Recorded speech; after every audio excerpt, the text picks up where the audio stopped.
From Hollywood, it's time now for Bob Bailey as... Johnny Dollar. Fred Wilkins at Northeastern Fidelity, Johnny. Oh, hi, Fred. I got a case for you. Remember the Alvin Summers embezzlement? Sure, he took off with $75,000 about 6 months ago. Right. We held a bond on him, so we're stuck with it. So?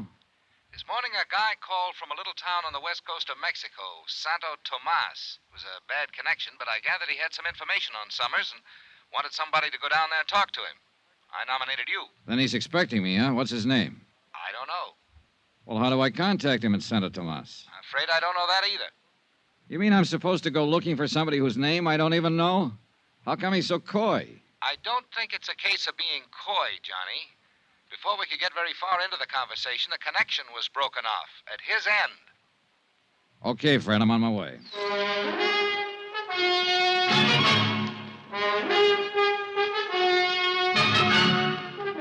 Tonight and every weekday night, Bob Bailey in the transcribed adventures of the man with the action-packed expense account, America's fabulous freelance insurance investigator. Yours truly, Johnny Dollar.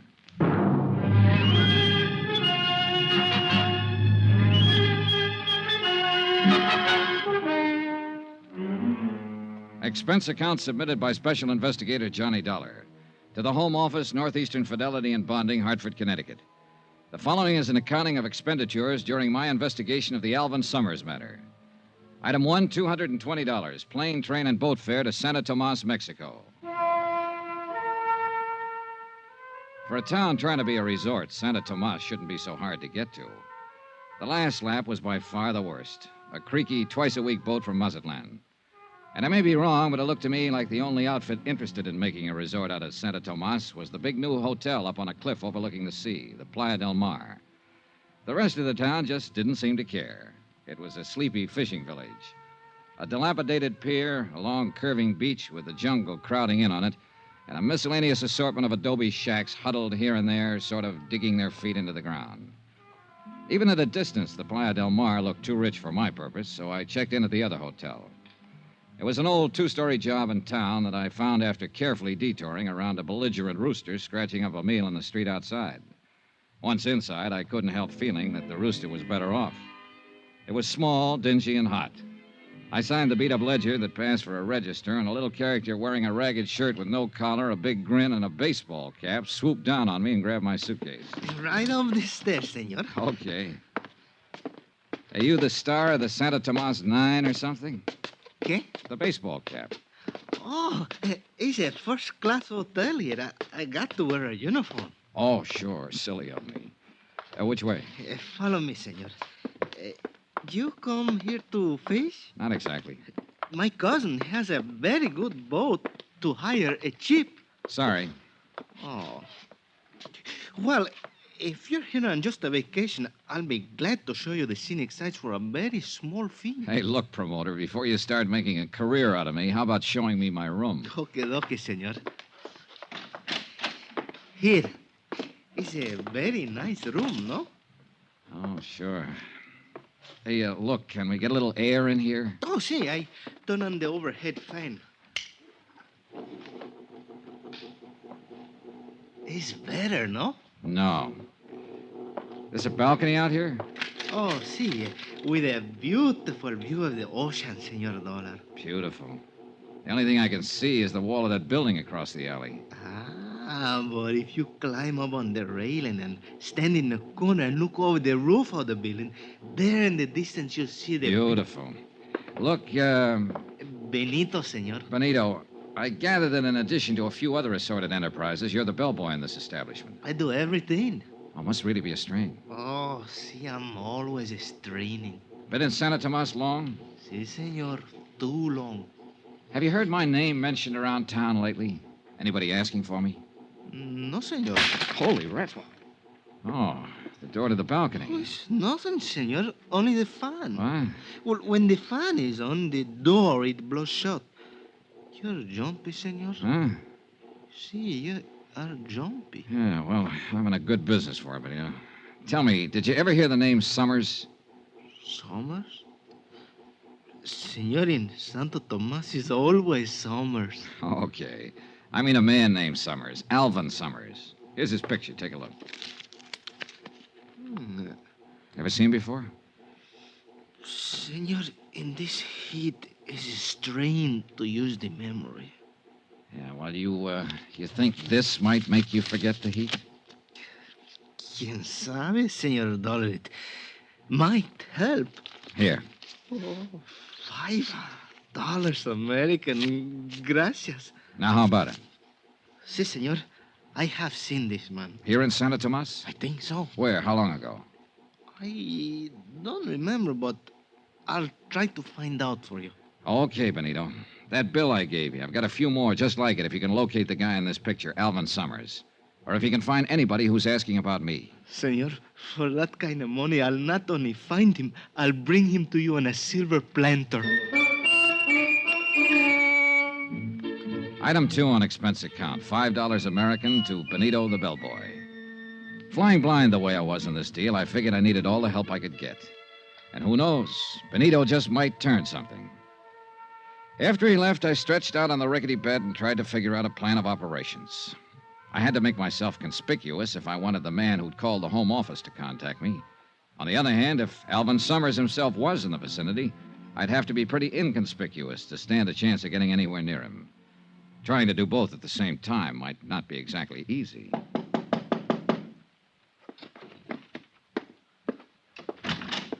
Yeah? Dollar? Well, yeah. Who are you? Carson's the name, E.K. Carson, and I'm sure glad I found you, friend. Hey, you the guy who telephoned and wanted to see me? I sure am. Well, my luck seems to be holding up pretty well. Not too well, I hope. Huh?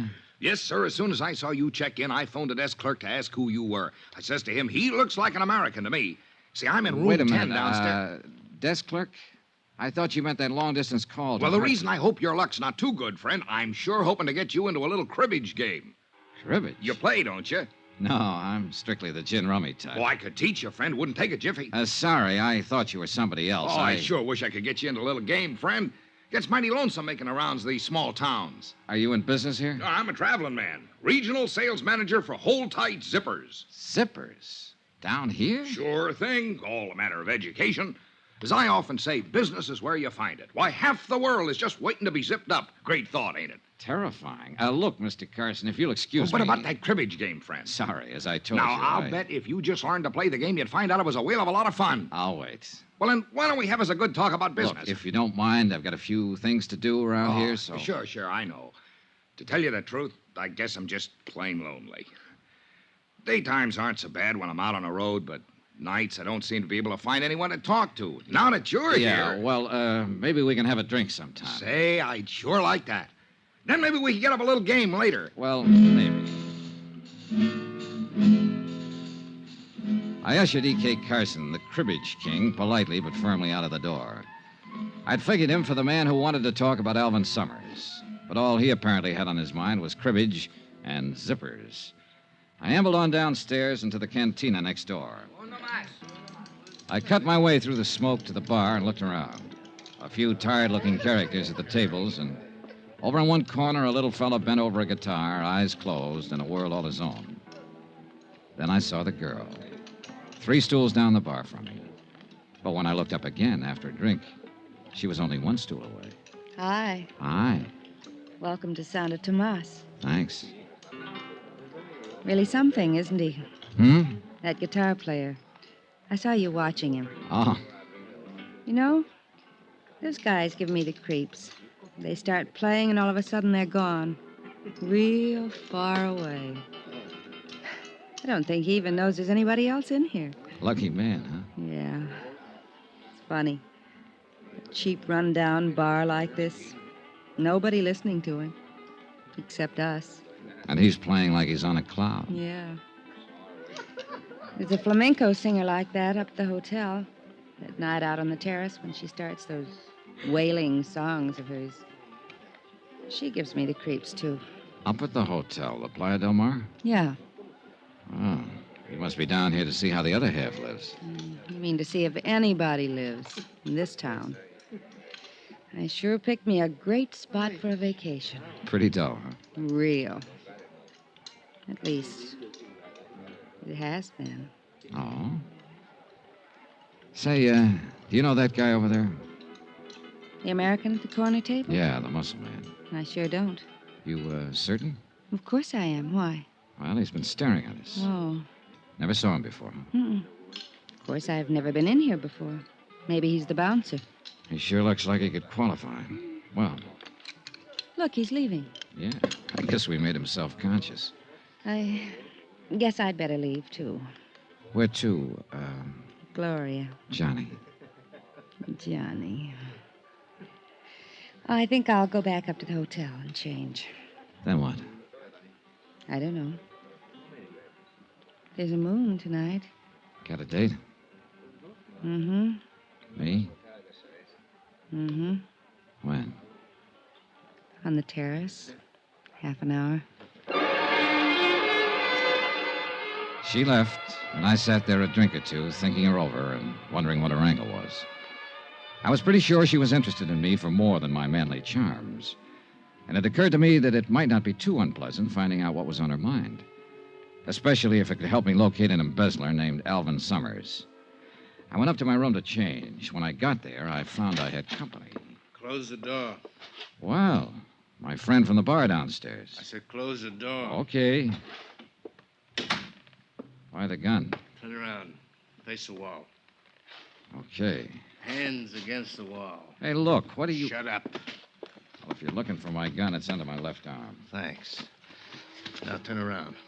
So what's this all about? That's just what you're going to tell me. What's your name? Johnny Dollar. I'll bet. Cross my heart. We'll try again. What's your name? I told you, Johnny Dollar. You can think of a better one than that. Wise up, Buster. It sounds so phony, it's got to be legitimate. And speaking of names, what's yours? I'm asking the questions. You're answering. Okay, we'll play it your way. What are you doing down here, Dollar? Look, I'll make a deal with you. You tell me why you want to know, and maybe I'll be... Don't play games with me, Dollar. Next time you get more than the barrel of the gun. Hey, look, I don't know what this is all about. Okay, we'll cut out the question and answer routine. I know why you're here. Oh, So forget it, Dollar. Drop the whole thing and beat it. maybe I like it around here. But you won't like it around here anymore, Dollar. You'll learn to hate it. You and that gun put up a pretty convincing argument. I'll give it to you once more, Dollar. Slow and easy so you can get it this time. Go on away. Don't ever come back. If you don't go now, you won't ever go.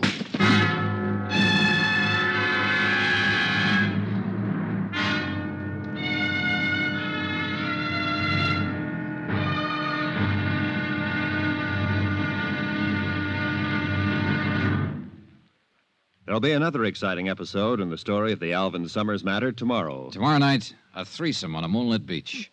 A beautiful girl, me, and a guy with a knife. Join us, won't you? Yours truly, Johnny Dollar.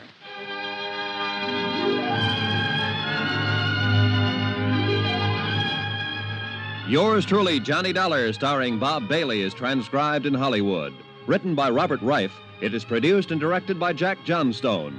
Be sure to join us tomorrow night, same time and station, for the next exciting episode of Yours truly, Johnny Dollar. Roy Rowan speaking.